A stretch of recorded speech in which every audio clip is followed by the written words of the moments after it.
Welcome to Head to Head Biography, the show where we examine the lives of two people and determine which one deserves a movie adaptation. Number one, we're going to start off with Mad Jack Churchill. The battlefield of World War II, where machine guns, tanks, and airstrikes defined modern warfare, one man stood out, a soldier who fought as if he had stepped out of medieval Europe.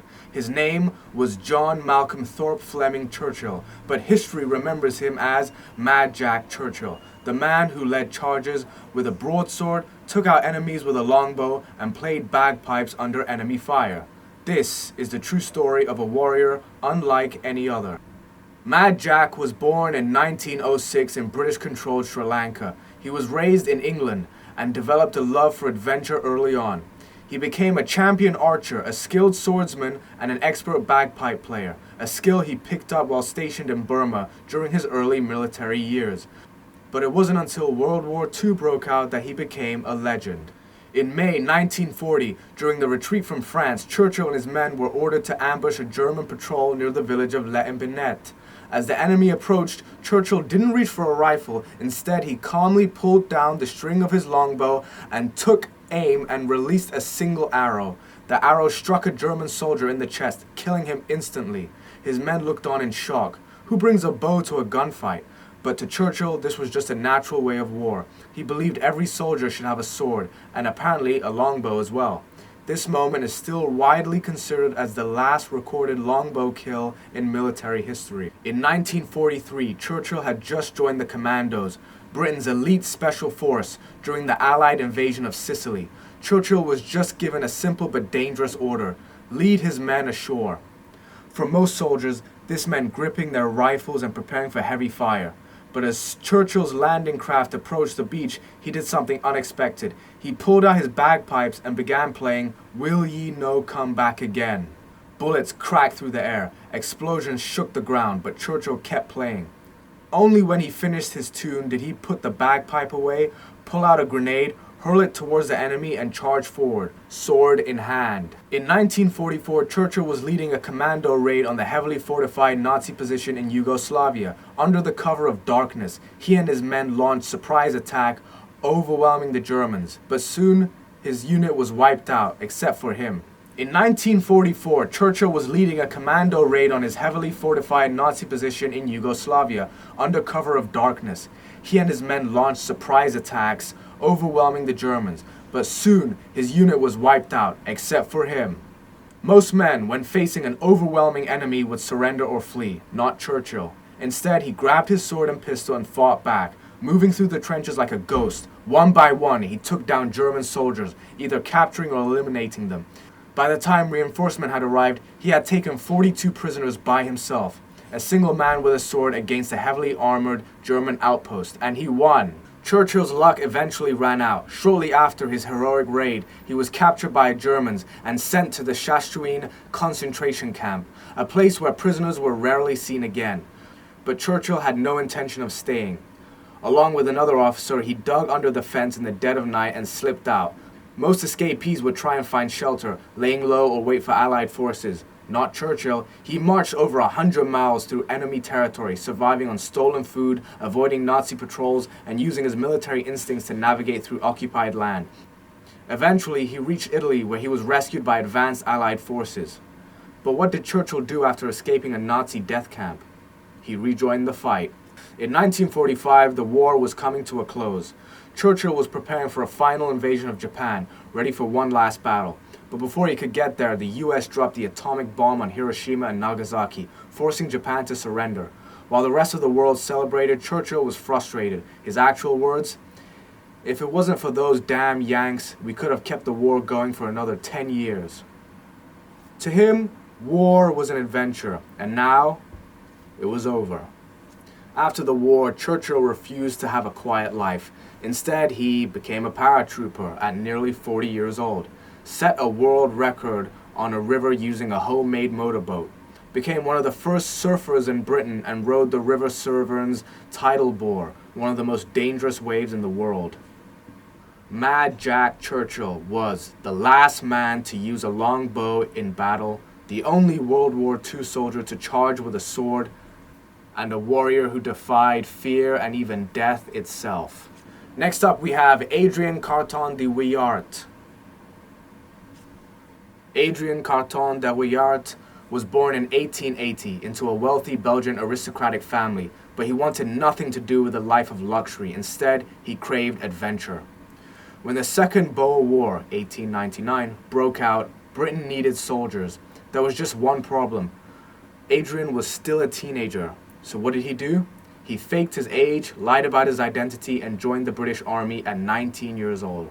This would be the first of many times he simply refused to let life tell him no. While fighting against the Boers in South Africa, he was shot in the stomach and groin. Most men would have died, but not him. He just kept going. During the Battle of Somme, 1915 to 1916, as a commanding officer in Flanders, Carton de Wiart, or as we know him as Adrien, led men through trenches, constantly under machine gun fire and artillery bombardment. He was shot in the face, losing his left eye and part of his ear. The army sent him home to recover, thinking he'd retire. Instead, he put on an eye patch and demanded to return to battle. They sent him back. Battle of Arras, 1917.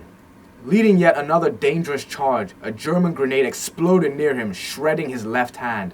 His fingers were dangling uselessly, and doctors wanted to amputate them later.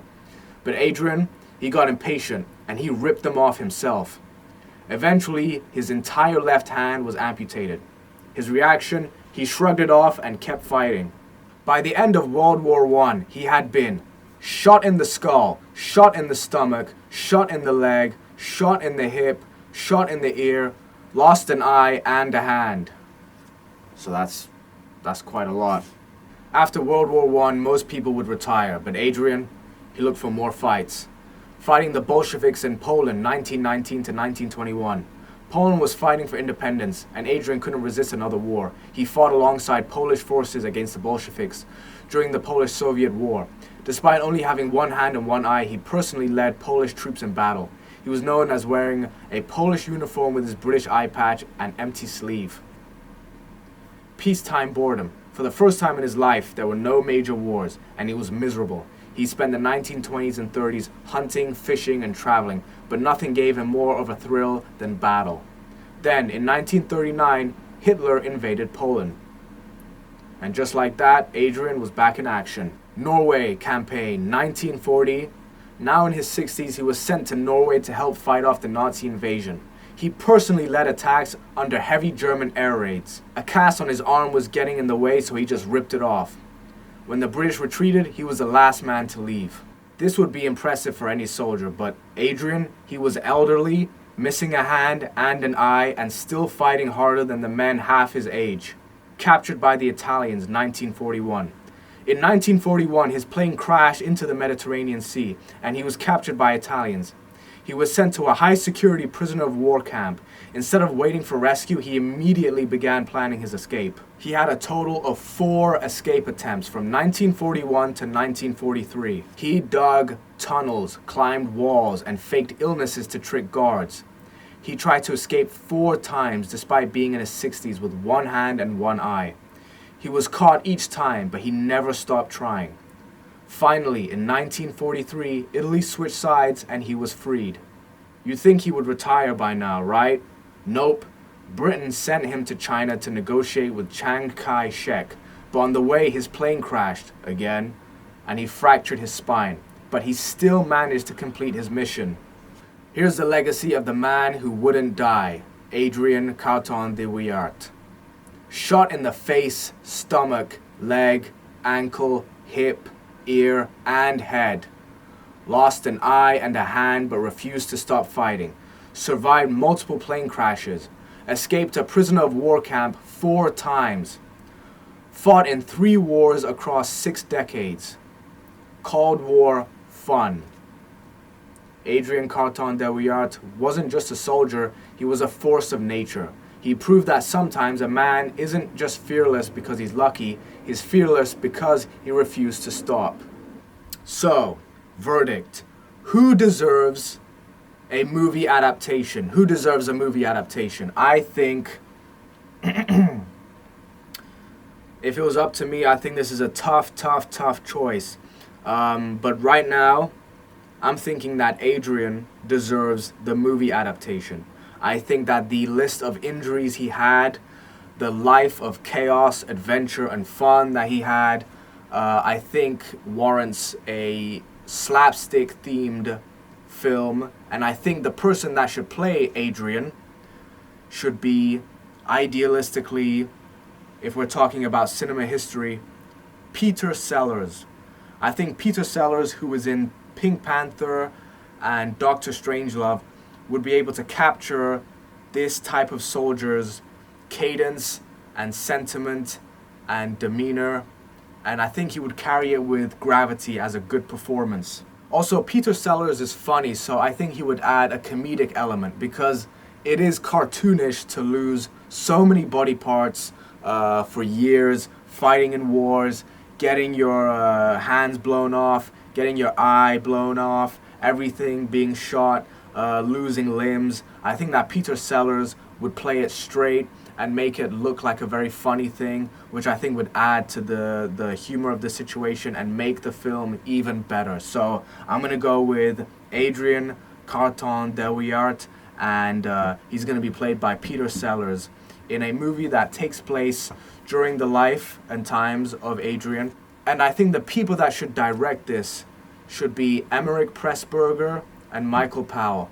They have a wide catalog of great, beautiful, amazing movies. To name a few, The Life and Death of Colonel Blimp, which is a story about a British soldier who fought in the Boer War, World War I, and the Second World War. So I think they would be perfect to do this type of biography, this type of biopic. I think would have been amazing. And I think Peter Sellers playing this character would have been incredible. So that's my casting and my directing choice.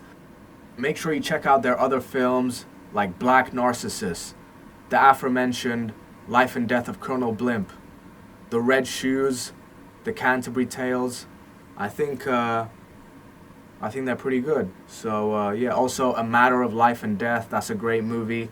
So yeah, those are the directors, and that's the actor that I want to play this role. So yeah, see you soon.